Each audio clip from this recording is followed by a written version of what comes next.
Have you ever covered a carpet stain with a rug, ignored a leaky faucet, pretended your half-painted living room is supposed to look like that? Well, you're not alone. We've all got unfinished home projects. But there's an easier way. Thumbtack is the app that makes it easier to care for your home. Pull out your phone and in just a few taps, search, chat, and book highly rated pros right in your neighborhood. Download Thumbtack and start caring for your home the easier way. This podcast is brought to you by eHarmony, the dating app to find someone you can be yourself with. Why doesn't eHarmony allow copy and paste in first messages? Because you are unique, and your conversations should reflect that. eHarmony wants you to find someone who will get you. How are you going to know who gets you if people send you the same generic conversation starters they message everyone else? Conversations that actually help you get to know each other. Imagine that. Get who gets you on eHarmony. Sign up today. Music, dance, theater. It's time to take a seat on the aisle with Tom Alvarez. Hear from performers, producers, presenters, and creators who enrich our lives in the performing arts. Who's on stage? Here is Tom Alvarez to introduce you. Welcome to the inaugural episode of my podcast, which focuses on the performing arts, as well as the artists, producers, presenters, designers, and all those who create it. I'm Tom Alvarez. At the risk of sounding like the movie character Forrest Gump, I would like to qualify myself as one who brings a unique perspective to covering music, dance, and theater.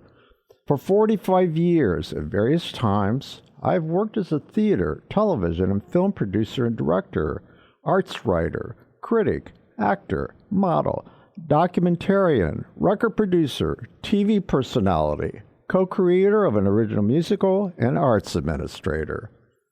Growing up as a middle child in a family of 9 siblings, I never felt I was heard over the din of overachieving older sibs who overshadowed me.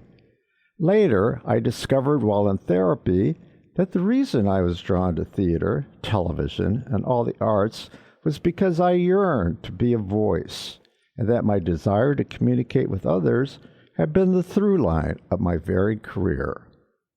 A late bloomer, I did not discover the arts until college, and ever since then I've made up for lost time. This podcast is another extension of my passion for the performing arts and art in general, and my desire to spotlight those who represent it through my unique lens of being a Latino and a gay man. Moving forward, I invite you to become a regular listener of my conversations with guests representing the local and national performing arts scene. I pledge to bring you shows that are informative, thought-provoking, inspiring, and most importantly, entertaining. My guests on today's show are singer, actor, dancer, writer Alan Cumming, best known for Cabaret and The Good Wife, and Ari Shapiro, radio journalist, singer for his gigs with Pink Martini and NPR's All Things Considered. Join me now as we go on the aisle. Okay, it's time to commit. 2024 is the year for prioritizing yourself. Begin your new smile journey with Byte, and you could start seeing results in just 2 to 3 weeks. Just order your at-home impression kit today for only $14.95 at Byte.com. Byte clear liners are doctor-directed and delivered to your door. Treatment costs thousands less than braces, plus they offer financing options, accept eligible insurance, and you could pay with your HSA, FSA. Get 80% off your impression kit when you use code WONDERY at Byte.com. That's BYTE.com. Start your confidence journey today with Byte. If you're a new parent, a bad day means you either ran out of coffee, diapers, patience, or all of the above. Stocking up on cold brew and deep breaths are all you. Hello Bello's got your baby's butt covered. Because Hello Bello believes all families deserve premium, affordable baby products. With their ultra-convenient diaper bundle subscription service that includes 7 packs of diapers and 4 packs of plant-based wipes, you'll never run out of supplies. Better yet, they're delivered to your door. Set, change, and cancel your delivery schedule whenever you want. If you're a parent, your to-do list is longer than all your baby's wake windows combined. Let Hello Bello take care of diaper runs until you're done potty training. It was named Best Diaper Subscription by New York Magazine and winner of the 2022 Good Housekeeping Parenting Award for a reason. Go to hellobello.com/Wondery to get 30% off your first customized bundle and a full-size freebie product of your choice. That's hellobello.com/Wondery to start bundling with 30% off your first order. Don't forget, that's hellobello.com/Wondery. I welcome you both. I wanted to let you know that this is the premiere of my podcast. You were my very first guest, and it was just timely because your publicist reached out to me. I thought, this is great. So, thank you for giving me the honor of being my very first guest ever. We're thrilled to be here. Okay, great. So, where are you both presently? Where are you calling from? I'm in New York City. Yeah. And I'm in Washington, D.C. Okay. So I saw your show here in Indy in April of 2022. And I know what the show is about, but I want to ask you later on about, have you updated? But first of all, for those who aren't aware of it, tell me what Akin Oy means. Och is, well, they both kind of mean this. Och and Oy kind of are the same words in different languages, I suppose. Och is a sort of exclamation, a Scottish exclamation. And Oy is a Jewish exclamation. And so, because I'm Scottish and Addie's Jewish, we thought we'd call the show Och and Oy. Okay. So tell me about the show, or tell my listeners about the show.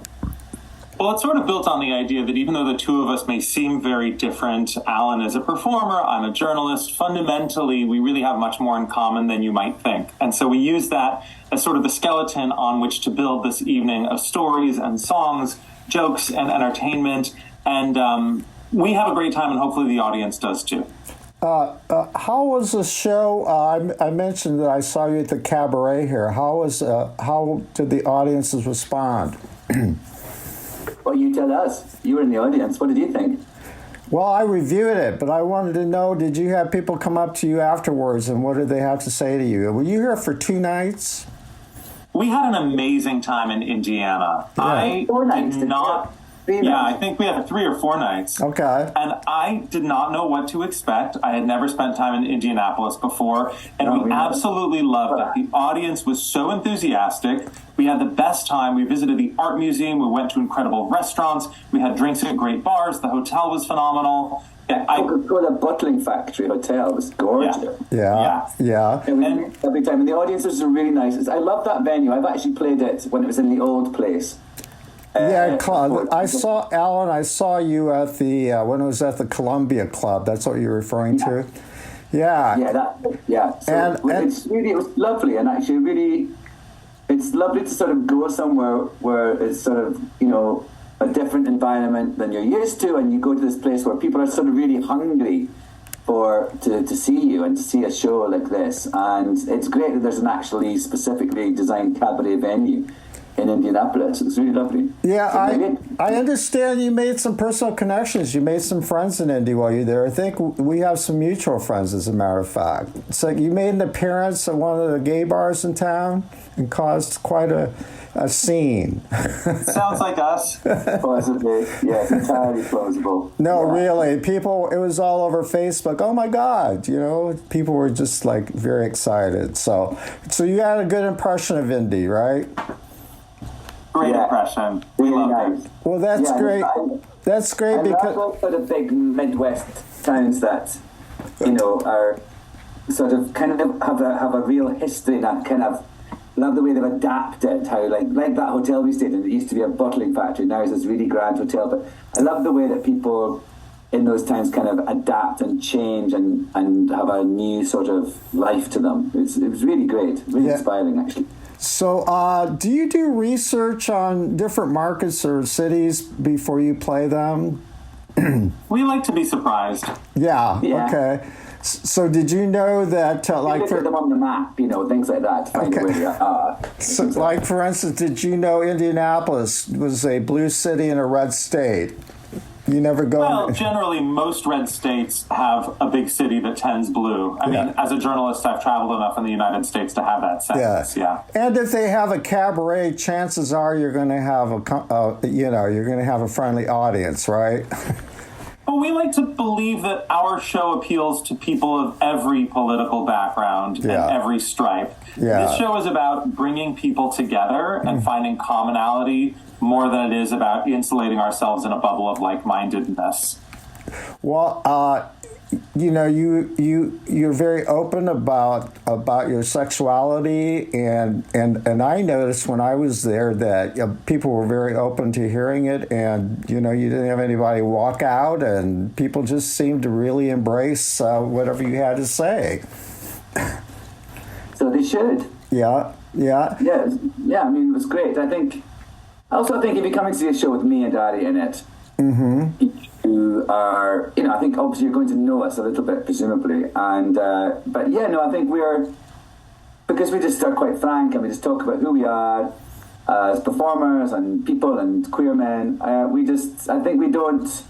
We're not asking for approval or acceptance. We're presuming that people will respect us for who we are. And I think it works.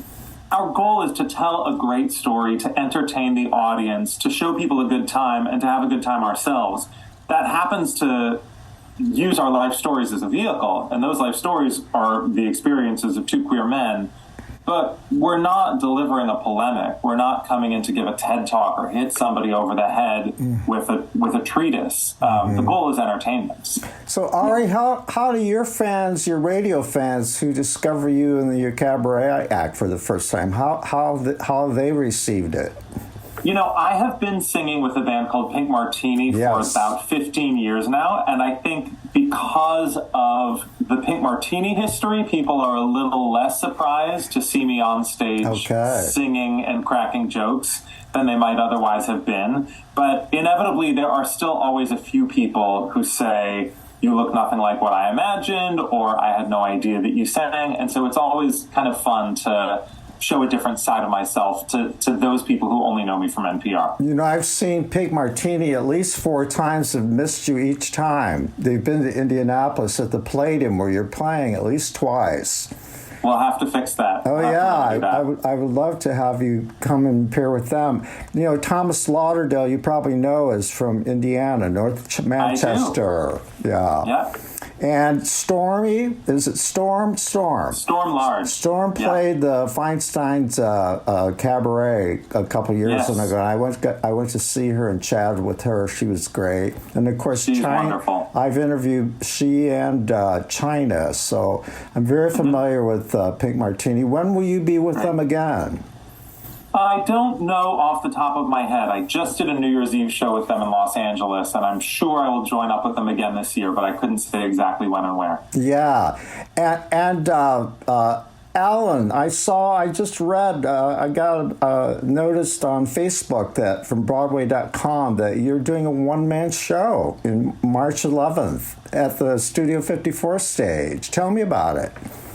Well, it's a show, I have a solo show called, the one right now is called Alan Cumming is Not Acting His Age, and I've been touring that for a little bit. I just came back from Britain on Monday. Actually, I did a tour in Britain, and it's a show that I started in 2021 in Australia, and I do it concurrently with Ari and I's show, and in sort of gaps between my films and stuff. And I really love it. It's actually a nice thing to come back. Again, I love this idea that we have a time away from it and then come back and you kind of tinker with it. And it's about me and my sort of borderline obsession with getting older and what is age appropriate and who gets to decide.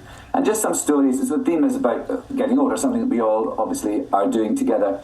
And just my experiences of that. And I talk about, sex, death, dermatologist, all the big things that affect us. And so I'm doing a show, which is funny because I tell stories in the show about when I was doing cabaret on Broadway at Studio 54. So now I'm actually bringing cabaret show to Studio 54. So it'll be fun. Yeah, I'm really looking forward to it. While Cabaret will be playing on Broadway again. Oh, really? Yes, the new cabaret, yeah. So, obviously, the boomer demographic, of which I'm a member, is huge. But do you draw all ages to this particular show, or just boomers? 21 and over. I'm sorry? No, we do draw all ages, but there are also some grown-up jokes, so you know, it's borderline appropriate for younger audiences. Yeah. Well, let's talk about the humor that you do. Is there such a thing as gay humor? I mean, I think there is such a thing as gay humor. I don't think what we're doing is gay humor. I think, because in a funny way, I think gay humor means that you have to understand a certain code and certain things in order to find it funny. Right. And with this, we're, I guess in a funny way, if we do anything like that, we sort of explain it. Sure. Sure. And I think also, I think in a funny way, mainstream, in the gayness and gay sort of language is much more in the mainstream now. We do a joke. Yeah. The first joke of the whole night is quite a racy thing to kind of set the stage. Well, they say that Will and Grace opened the door for audiences to become more accepting, and it really affected a lot of social change suddenly. But then, and they sort of introduced America perhaps to gay humor and campiness. Remember the word camp? Susan Sontag's Notes on Camp, a great piece of writing. When I think of gay humor, I think of Noel Coward, Oscar Wilde, the sort of rapier wit, language-based, double entendre, blink and you'll miss it, that I think grew out of a level of oppression that today is just different. Mm-hmm. And there, I'm sure, is still gay humor, but it has evolved and become so diffuse and been so reinterpreted and remixed through TikTok, Instagram, etc., that it's hard for me to put my finger on exactly what defines it today. Mm-hmm. And of course, as you probably know, marginalized people have always used humor as a tool for survival. Gay people, Black people. I mean, Jewish humor too. You could talk about the Borscht Belt, etc. Yeah. Well, what they say about show business. It would be show business if there weren't for us, and whatever. I'm Latino, so I don't know that we have a particular niche, but we don't take things seriously in some ways. But the show was created in 2019. Who had the idea? How was it created? What was the genesis? It was, it was because we were becoming friends, and there was a few things we did where these sort of evenings. One was about a book that I had out, and it was an evening with Ari and I, and he was talking to me about my book. And then there was another thing we did about the museum, this museum in Washington, D.C., about news, and it was a thing about the 50th anniversary of Stonewall. And we did sort of 2 evenings together where it was basically us just chatting and shooting the breeze. And I really enjoyed our repartee. And I often, when you get interviewed by people, when you're well known, it's kind of very softball kind of questions and a bit fluffy, and it's not very challenging. And I really liked the way Ari challenged me, and also he's very witty, and I was pleasantly surprised to come across someone that was interviewing me in that way that actually I kind of gelled with and had a sort of nice dynamic with.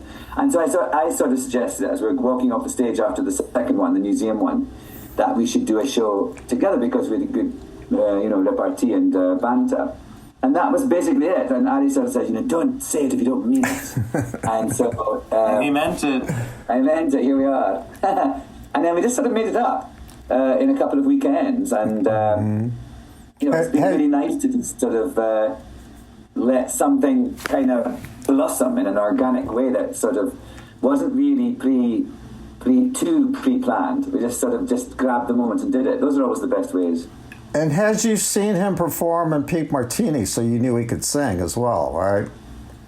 I knew he could sing because I don't think I had seen him in Peak Martini then, but I did a solo show at the Joe's Pub, and I had booked tickets to go and see it with my husband, and then he asked me to sing a song with him. And so we did. I sang the Scottish song called Flower of Scotland, which indeed we sing in Ochinoy. So that was the first time we actually ever performed, was when I went to see Ari and I got up off out of my chair and sang a song with him.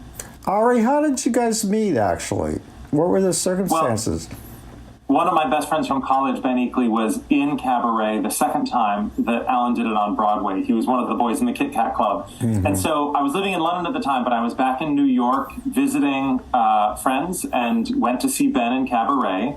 And he invited me backstage after the show to go up and meet Alan in the original Club Cumming, Alan's dressing room. And so I went up there, we met, we said hello, we had a drink, and then Alan dashed off to Scotland to campaign for independence. And had you listened to Ari and All Things Considered or NPR before that? Alan? Oh, yes. Yeah? Yes, I'm NPR. So and what did you think of his work? You mean his work on All Things Considered? Yeah. I'm a huge fan. I mean, I think I saw or heard someone who was asking the kind of questions I would like to ask, and I felt like taking people to task in an environment, in a sort of news and media environment where people were not challenged in the way that I would like them to be challenged. So I've said this to Eddie before, I really admire the fact that he's there doing that work and kind of daring to be, a little bullshit and a little asking the questions that they don't want to hear. And also I love the fact that, he could be talking to a politician, the next one talking to a pop star or a novelist or something. It's the range of that. It just made me think he's a really fascinating person, and as indeed he is. He has a great range of interests and a huge intellect and a great wit. And he's got it all. He's got the whole package. So, I'm blushing, Alan. So Ari, they say most journalists become journalists because and you both, by the way, you both are consummate storytellers. And but as a journalist, that comes with the territory. Are you not just simply curious? Absolutely. Have you always been curious? I'm curious about people. Yeah. Yeah, I love that I have a job where I get to meet strangers and ask them nosy questions. It's great. It's so funny, Annie. I've just been doing today, doing the voiceover. I've been in the studio all day doing the voiceover for this show I did for the Discovery Channel called Alan Cumming's Paradise Homes. And there's a bit in it, in the opening titles, where I say, I get to go around and talk to these people who've made their paradise homes. I'm also really, really nosy. And I say, and you see me going, I can't believe I get to just snoop around people's houses. And it's the same thing. I love that I just get to go around the world and just talk to people. And then they go away and I look in their cupboards. Totally. It's so fun. Well, and you have a career where you get to make documentaries and do voiceovers and do scripted programs and do podcasts, and the range of things you get to do, I think, is the performer's equivalent of hosting All Things Considered. Because, there are people in my journalism world who are a White House correspondent and they cover the White House and that's what they do. But the kind of job I have is so much more wide-ranging. And similarly, there are people who are Shakespearean actors and that's all they do. But you have such an enormous range that, yet again, I think our lives parallel each other in these sort of not obvious ways, but that are deep. So, yes. Ari, broadcasters, they don't admit it or own it, but, I started my career in TV and I'm still involved in it, but I see that it's actually performing. It's a form of performing. Do you agree? Oh, absolutely. Yeah. I wouldn't shy away from that a bit. If you are tuning out of the story that I'm telling, it doesn't matter how compelling and interesting and important the story might be, I've not succeeded at my job. So, I have to have the facts right, and I have to report what's important, but I also have to do it in a way that people want to listen to it, and there's an element of performance in that. So are you looking forward to the coming year in politics? Is that going to be a big part of your job, covering the presidential race, or one of many things you're going to continue to do? Both and. I mean, it's going to be the dominant story of the year ahead. And I've fortunately covered a lot of presidential races and political campaigns, so I have a sense of how to approach them. But I'm always curious what's going to make this one different, whether that's the map or the voters or the candidates. And in this case, it looks like the candidates are going to be the same. But I think the election itself might be very different from any that we've seen before. So I'm kind of digging into how do we tell those stories in an engaging way, and what are the stories that are going to be the most important for us to tell. And I know that you've also been to a lot of war zones during your career, and the most recent ones, the Ukraine and Israel. How do you stay, are you able to stay detached when you're covering those stories, especially the ones with the children involved? Well, detached is not the word that I would use. I mean, I think I do get very invested in the stories, but ultimately I'm not a participant in the stories. This is something that I go into great detail about in my book, The Best Strangers in the World, which is about the experience of covering so many of the big stories that people have heard me talk about on the air, but I go more deeply into my own personal perspective and experience of what it's like covering them. And I think if you leave your humanity at the door, you're doing it wrong, but you also have to appreciate that you are not a part of the story. Alan, a reader, and I will mention her name. I want to give her a shout out. Michelle Blades Noel wants to know how fans can bring back the third season of Schmigadoon. Is it in purgatory or being held captive? What's going on? I'm not familiar with the goings on behind it, but what's going on? Well, it just got cancelled, so I don't know quite. Oh no! This past week, actually, it was a bit of a bad day. We had to put one of our dogs to sleep, and Schmigadoon was cancelled in the same day. I was like, bring it on. So the Apple, it's funny, last year we were all set to do the third one. It's written and everything. And then the strike happened, of course. And then now, I don't know why, I was in London, I was in India, and then I was in London, and they had a table read of it. And I couldn't go, and then the next thing I heard was that actually it wasn't going ahead. So no, I think that's it. I think it's too, I guess it's not inconceivable that some other network or streaming service might take it over. But I think it's an expensive show to make, and I don't know. I actually don't know the reasons. I'm hoping to get more juice on it soon. But I can only imagine how much fun it was for all of these musical theater performers to do satire on the very way they make their living. Yeah, it was really lovely, and it was because also it's the same bunch both seasons. It's an anthology thing, so it's the same actors mostly. And what I really liked about it was sort of a homage and a parody at the same time, which is a really difficult thing to do, to pull off. But I think Cinco, the man who wrote it, is so genius and clever and absolutely adores the musical form. And for me it was hilarious because in the first one, which is sort of based on the sort of American musicals of the 50s and 60s, I wasn't really very au fait with them, and sometimes I wasn't quite sure which musical we were parodying. Well, it's kind of a wet dream for theater queens. I mean, the way they parody the musical scores, talk about clever and brilliant. I mean, I couldn't wrap my arms. Cinco is really a genius, and it was his sort of pet project, and he just adored it, and it was so well done, and also all those people that I worked with, they were just great, and all just a bunch of old muckers, and really lovely to sort of, especially the first time, because it was when we were still sort of in lockdown, so we went to Canada and we were in a sort of a bubble, and we're all different colours. We were the red people, and only other red people could talk to us in the studio, and we had to leave the studio before the yellow people could come in, and then the yellow people could go. It was just bonkers. Yeah. And bizarrely, none of us got COVID, so that was good. But it was just this, it was like, because we had to normally on a film or on the second season of Schmigadoon, if we had gaps, we would go home and then come back. But because of the quarantine restrictions and everything in the first season, we didn't. We all stayed for the entire duration. So it was like being in this weird sort of little theatre camp bubble with a bunch of geeks. Have you seen the streaming show Theatre Camp, you guys? Have you checked it out? A small film. What's his name? The Broadway singer. Ben Platt is in it. Yeah. Theatre Camp. I watched it on an airplane. Oh, did you? What did you think of it?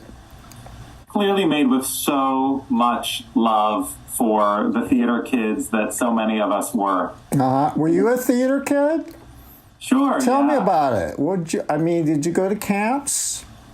I was a counselor at Idlewild Arts Camp in Southern California. Oh, wow. Yeah. And what was that like? I think the counselors had more fun than the campers. And Ari, did you do anything like that when you were a kid? Did you put on shows in your backyard? Did they do that in Britain like we do here? Do you mean Alan? Or Scotland? In Scotland, I sort of did kind of put shows on in my backyard, but I lived in the middle of nowhere in a country estate. It was only me, so I kind of just did them on my own, which is sort of probably, actually explains a lot, I suppose. But yes, no, I wasn't really. We always joke, Ari and Henry, our musical director, and when we go out on the road, they'll be kind of geeking out about some musical, and I have no clue what they're talking about. I'm like a sort of Luddite, a musical Luddite, and I think it's funny when you've done a couple of musicals, people sort of assume that you're, have encyclopedic knowledge of them, and I don't. So I sort of came to it quite late, and I don't know. I'm not quite. I don't think I get sort of fervent about things as much as people do in terms of musicals. I like some. I'm not crazy about a lot, but I love when it all works. I get it, and you don't fit the stereotype, do you? No. That all gay men love musicals. We live for musicals, so.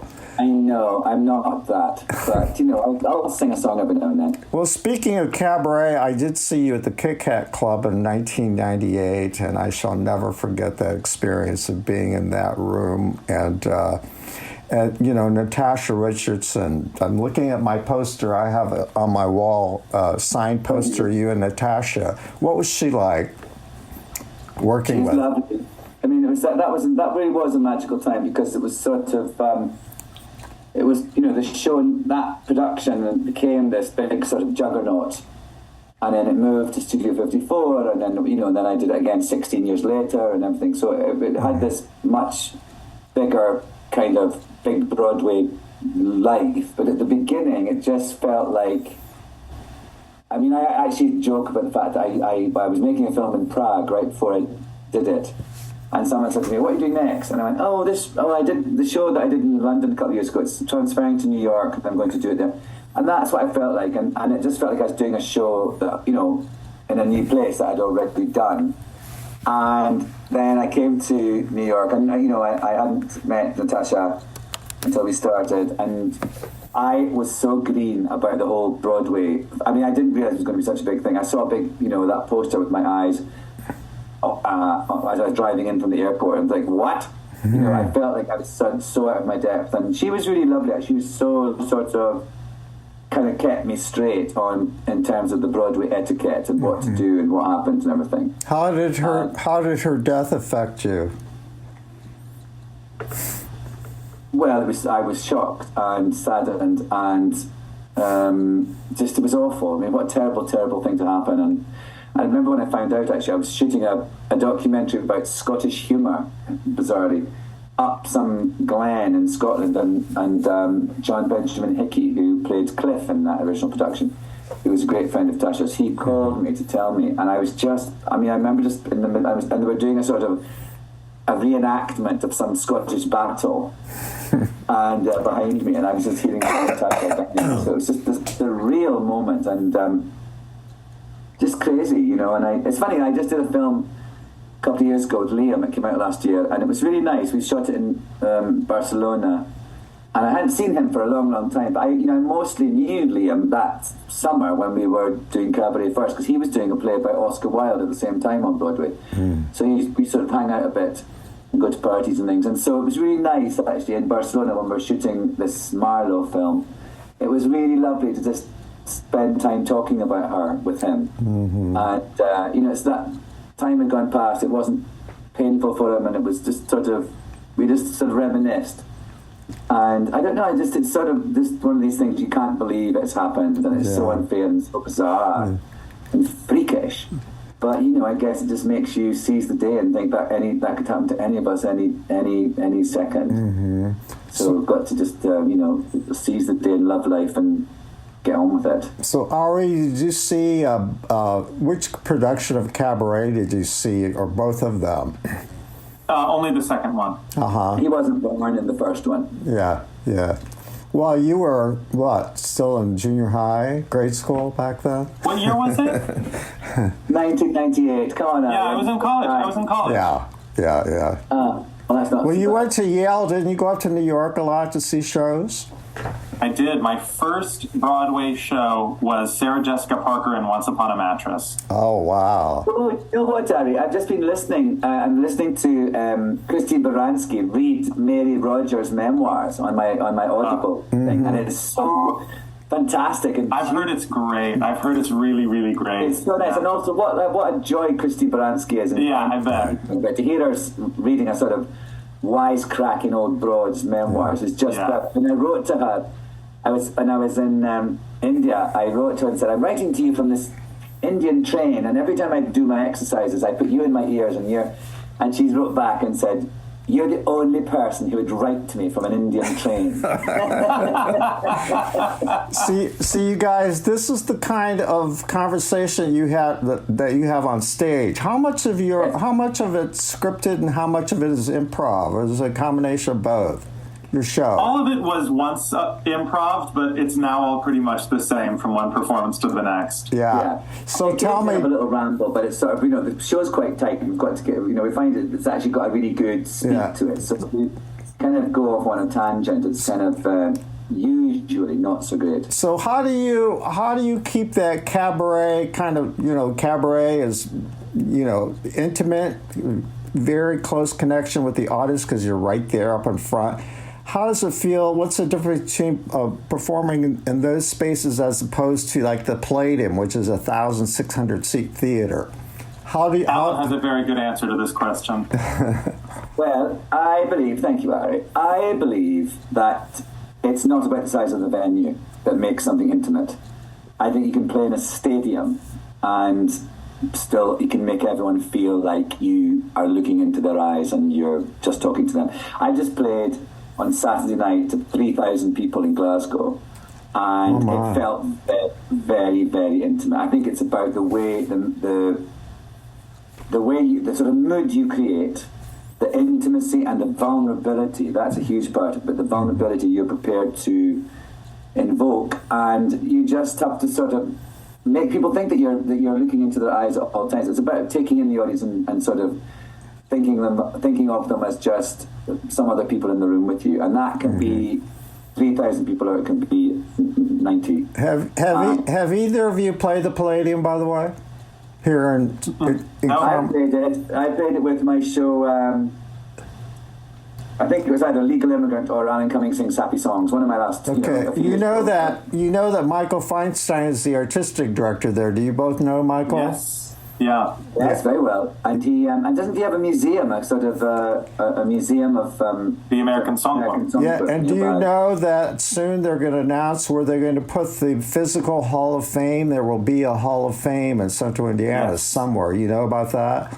Yeah. And do you know that he's been amassing a Hall of Fame for what? For the Great American Songbook. Michael has been amassing a collection of tapes and scores and even people's pianos and Ella Fitzgerald's gowns and so on and so forth. Isn't that all in the place in Indiana? Yeah, it's gonna. They haven't announced where it's going to be. People are hoping that it'll stay in Carmel area, but Indy's interested. But it will definitely be a tourist attraction. They're partnering with the Grammys on the foundation. So anyway, typically people who are booked at the Palladium, most of them know Michael because, as you know, a lot of his fans are entertainers, actually, right? So hey, before I get away, I love his sort of the way that he's so studious and so rigorous about keeping the memory and all the information and all the kind of stuff from all those people alive and available to everybody. It's really admirable. You know, he would make a great college professor because he's got a photographic memory. And when he does his shows, he always goes into depth about the composers and where the song was written and this and that and the other. Ari, before we get away, I want to ask you a question. You accompany in my car all the time, and have ever since you went on the air. And I love riding with you, Tom. In any case, I'd like to know, what are some of your all-time favorite stories that you covered or have covered? I have the entire last chapter of my book is all about trying to choose favorite stories and the impossibility of doing so. Okay. Because the nature of hosting All Things Considered is that every day I'm meeting somebody new and I'm thinking about questions I haven't asked before, and I'm exploring problems that are different from the problems I explored yesterday. And so I try to constantly be looking forward. I try to constantly be excited about something I just did and something that I'm about to do. And of course, I could list dozens and dozens and dozens of stories that I've loved, but I've never been able to choose a favorite. And that's the short answer to why. Well, I've got to read. If you want the longer answer, you can read the book. Yeah, I need to read the book. When was it published? March of 2023. Okay, and so it's still fairly new. Where is it available? Wherever all good books are sold, it is called The Best Strangers in the World. And Daddy will probably have signed it as well. And so, Ari, when is your next book? I mean, I just released one. What are you talking about? I just came out with one. Don't I get my breath before the next one? I mean, Ari, you've written two memoirs. Alan. Yeah. You mean Alan? Yeah. Oh, okay. Oh my goodness. I'm embarrassed. I think we're about to get cut off the Zoom. Yeah. No, that's a minute. I don't have a book lined up, but I want to write a novel next, another novel. Do you enjoy writing, Ari? I do. Yeah. Do you enjoy as well? I do. Yeah, no, I do like it. I just wish I had more time to do it, so I guess I've got to make that happen for me. That's my New Year's resolution. Okay, well, we're going to run out of time here, so let's wrap this up. Why should people come and see Considered Cabaret? Och and oi, because if they enter with the winter blahs, they will leave feeling uplifted with a spring in their step. Okay. And they'll laugh, they'll cry, they'll learn some funny, dirty words.